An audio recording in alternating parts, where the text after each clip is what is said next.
was trying to run from my destiny. You felt so good. Guess you scared me.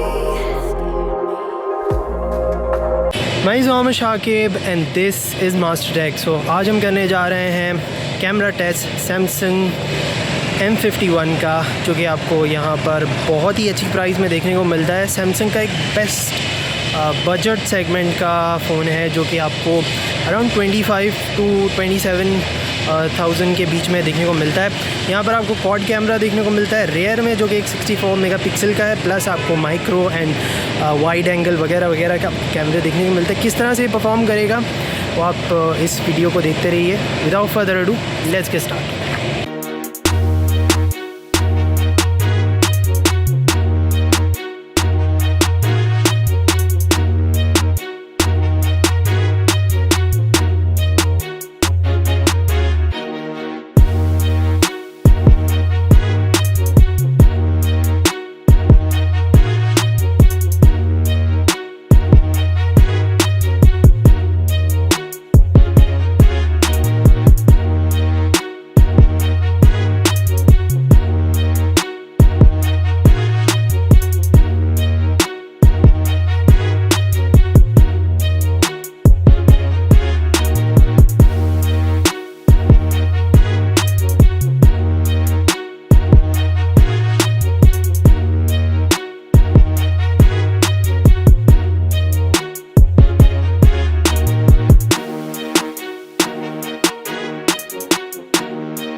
तो ये है front video quality Samsung M51 की, जो आपको कुछ इस तरह से देखने को मिलती है। इसके अंदर यहाँ पर अगर मैं चलते हुए वीडियो रिकॉर्ड करना चाहता हूँ तो आपको क्लियरिटी और वीडियो स्टेबलाइजेशन आपको कुछ इस तरह से देखने को मिलेगा सैमसंग के M51 में। थोड़ा सा यहाँ पर रन करते हुए ये फ्रंट कैमरे से रिकॉर्ड हो रहा है, तो आप देख सकते हैं आपको कुछ इस तरह से क्वालिटी मिलेगी।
यहाँ पर नाइट में कुछ इस तरह से आपको क्वालिटी देखने को मिलेगी फ्रंट कैमरे से। यहाँ पर थोड़ा सा बैकग्राउंड में थोड़ी सी नॉइज़ चल रही है कंस्ट्रक्शन की, तो इसी वजह से आपको आवाज़ काफ़ी सुनाई दे रही होगी। बट यहाँ पर क्वालिटी आप देख सकते हैं नाइट की काफ़ी अच्छी यहाँ पर देखने को मिलती है। अगर मैं मूव अराउंड होता हूँ आपको काफ़ी अच्छी वीडियो क्वालिटी देखने को मिलती है इस कैमरे में, तो आप यहाँ पर देख सकते हैं। अगर मैं यहाँ पर फास्ट चलते हुए भी अगर मैं वीडियो रिकॉर्ड करता हूँ तो आप देख सकते हैं स्टेबलाइजेशन